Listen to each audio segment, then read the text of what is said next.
Today, we're diving into a fascinating consumer case handled by the incredible team over at Elliott Advocacy, led by Christopher Elliott.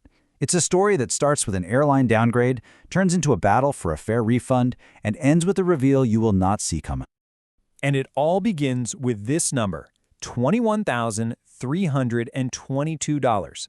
That is a huge amount of money.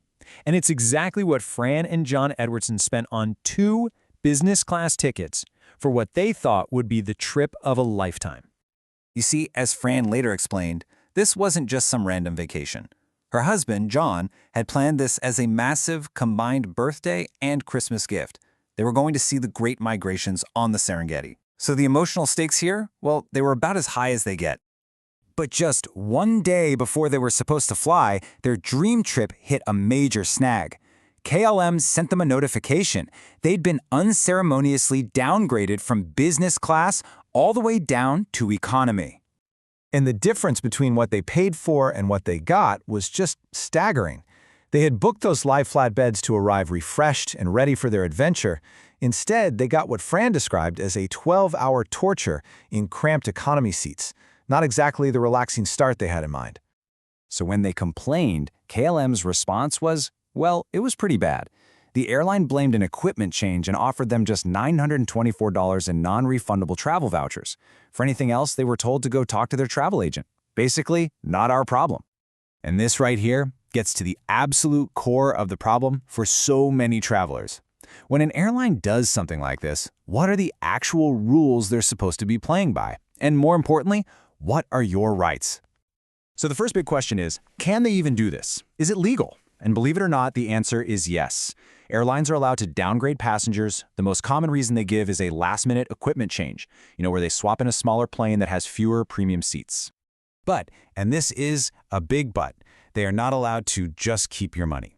Depending on where your flight is going, a couple of key regulations come into play. For flights in the US, Department of Transportation rules say they have to refund the price difference. But if your flight touches Europe, there's a really powerful rule called EC261, which forces the airline to refund between 30 and 75% of your ticket price. Now, here's where it gets tricky. Some airlines use this sneaky tactic that consumer advocates call airline math.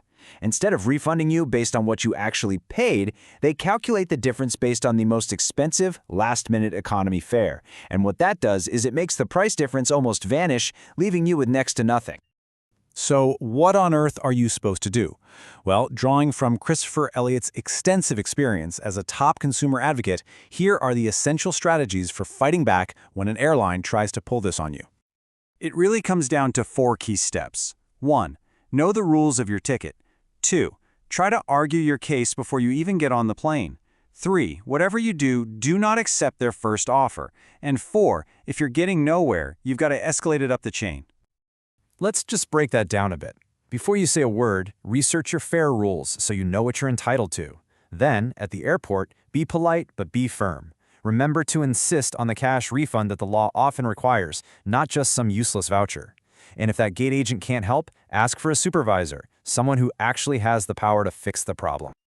The Edwardsons felt completely stonewalled. So, feeling totally frustrated, they reached out to Christopher Elliott's team for help. The case was handed to an advocate who really knows how to untangle these complex airline messes. And the advocate's approach was smart. He didn't just fire off an angry email. He figured out that the couple's travel agent was having trouble with KLM's ridiculously complex refund system. So he just walked the agent through the entire process, step by step, making sure the claim was filed perfectly. And just a few days later, some good news. KLM issued a refund of $4,051. Now, it was less than the couple wanted, but it was right in line with those EU regulations for their flight, and it was a whole lot better than the initial voucher offer. And you might think, okay, great, case closed. A partial win thanks to some expert help. But there was one last detail about this case that was about to come to light, and it completely changes how you see this entire situation. As the Edwardsons were thanking the advocacy team for their help, Fran decided it was time to share something she had kept to herself until the case was resolved. Her email to the team began with just 2 simple words. Now, true confessions. What she wrote next is what makes this story absolutely unforgettable. That's right, Her husband, John, was the former president of United Airlines. KLM had just downgraded, lowballed, and given the complete runaround to a top airline industry veteran. Their own system had decided that one of the most powerful people in their own industry wasn't worth the seat he'd paid for. And this is the most important part of the whole story. The refund was secured before anyone at the airline knew who John Edwardson was. It wasn't about his identity. It was about having a smart professional advocate on their side. Christopher Elliott's team won because they knew the rules and how to make the airline follow them. Which really leaves us with one final, very pointed question. This case proves that with the right help, anybody can fight back and win.